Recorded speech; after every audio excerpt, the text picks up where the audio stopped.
व्याकरण प्राध्यापकः नंदन संस्कृत महाविद्यालय ईशापुरम मधुबनी। आचार्य प्रथम वर्षस्य छात्राणां कृते पूर्वं मया पाठितं केषां शब्दानाम् अनुशासनं। मया तत्र उक्तं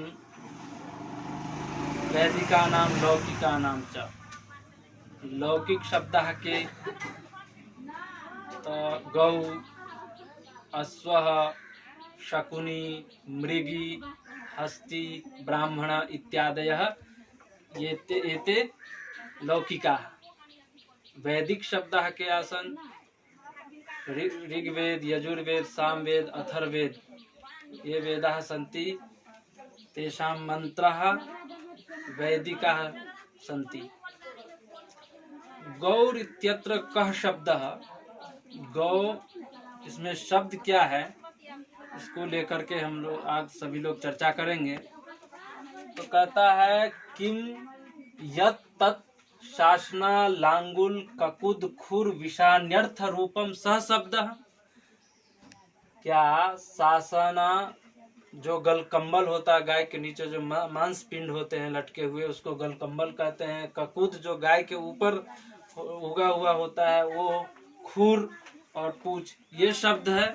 कहता है नैत्याह द्रव्यम नाम तत्, उसको द्रव्य कहते हैं। द्रव्य जो इंद्रियों के द्वारा ग्राह्य होता है। यत्तर्हि तदंगितम चेष्टितम निमिषितमेति स शब्दः। कहता है नेत्याह क्रिया नाम सा। क्या जो इंगित करते हैं, गौ जो अपने अंगों के द्वारा चिन्हित करते हैं, चेष्टा करते हैं, पलकों को झपकते हैं, वह शब्द है। कहता है नहीं, वो तो क्रिया है। यत्तर्हि तच्छुक्लो नीलः कपिलः कपोत इति स शब्दः। कहता नैत्याह गुणों नाम सा। वो क्या है, गुण है। जो उसका सफेद, नीला, कपिल, चितकबरा ये शब्द है, ये तो उसका गुण है। यत्तर्हि भिन्नेष्व भिन्नम छिन्नेष्व छिन्नम स शब्दः। कहता नैत्याह आकृति नाम। भिन्नेष्व भिन्नम, जो गौ में जो गोत्व है, वो एक गाय के नष्ट हो जाने पर क्या वो गोत्व नष्ट हो जाता है? नहीं, दूसरे गाय में भी वो गोत्व रहता है। इसलिए वो क्या है, आकृति है। अगर एक गाय नष्ट हो जाती है तो ये नहीं कि सभी गायों में से गोत्व नष्ट हो जाए, गायों में गोत्व रहता ही है। नित्य आकृति नाम सा, ये क्या है, आकृति है। कस्तरी शब्द। फिर प्रश्न पूछा जाता है, फिर शब्द क्या है? कहता है ये न उच्चारितेन सासना लांगुल गुल ककुद खुर विषान्यर्थ रूपम संप्रत्यो भवति स शब्द। जिसके उच्चारण से सासना, गलकम्बल, ककुद गाय के ऊपर जो मांसपीठ होता है, खुर, पूंछ, इनके संप्रत्यय को, इनसे जो ज्ञान हो उसी को शब्द कहते हैं। अथवा प्रतीत पदार्थो लोको ध्वनि। लोके इस संसार में जो पदार्थ को समझाया जाए, जाना जाए, वही शब्द है। उसी के ध्वनि को शब्द कहते हैं। तो शब्द की इस तरीके से हम लोग शब्द जाने। अब हम व्याकरण शास्त्र के प्रयोजनों के बारे में जानेंगे। व्याकरण शास्त्र के प्रयोजन क्या है, कितने प्रयोजन हैं? क्योंकि प्रयोजनम बिना मंदोऽपि न प्रवर्तते। बिना प्रयोजन के मूर्ख व्यक्ति भी कोई काम नहीं करता है, मंद बुद्धि वाला भी कोई काम नहीं करता है। प्रयोजन जहाँ होगा वहीं पे कार्य किया जाएगा। इसीलिए व्याकरण शास्त्र के भी मुख्य क्या प्रयोजन है, तो उसके मुख्य रूप से 5 प्रयोजन हैं। रक्षा, ऊह, आगम, लघु, असंदेह।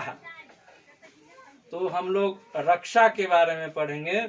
तो कहते हैं रक्षार्थम वेदानाम ध्येयम। वेदों की रक्षा के लिए हम व्याकरण का अध्ययन करते हैं। किसकी रक्षा के लिए? वेदों की रक्षा करने के लिए हम व्याकरण का अध्ययन करते हैं। फिर कहते हैं लोपागम वर्ण विकाराज्ञो ही सम्यक वेदान परिपालयिष्यति।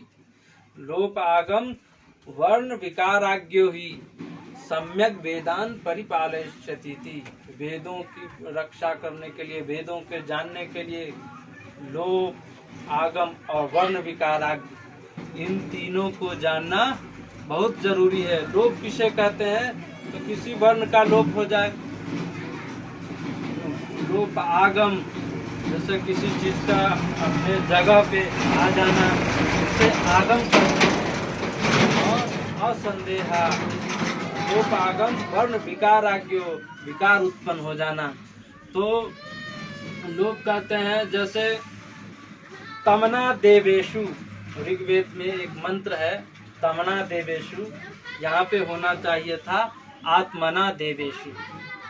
तो यहाँ पे आ का लोप हो गया। एक सूत्र है मंत्रेषु आंगी आदे आत्मना, मंत्रेषु आंगी आत्मना, मंत्र में जो आदि आ है उसका लोप हो जाता है। इसी तरह दूसरा उदाहरण है परमे व्योमन, परमे व्योमन, यहाँ पे व्योमनी होना चाहिए था परंतु यहाँ पे व्योमन हो गया। एक सूत्र है सुपाम, सुपाम सुलुप से गी का लोप हो जाता है जिससे परमे व्योमन बन जाता है। इन बातों को कौन जान सकता है? जो व्याकरण पढ़ता हो। इसीलिए कहा रक्षार्थम वेदानाम ध्येयम व्याकरणम।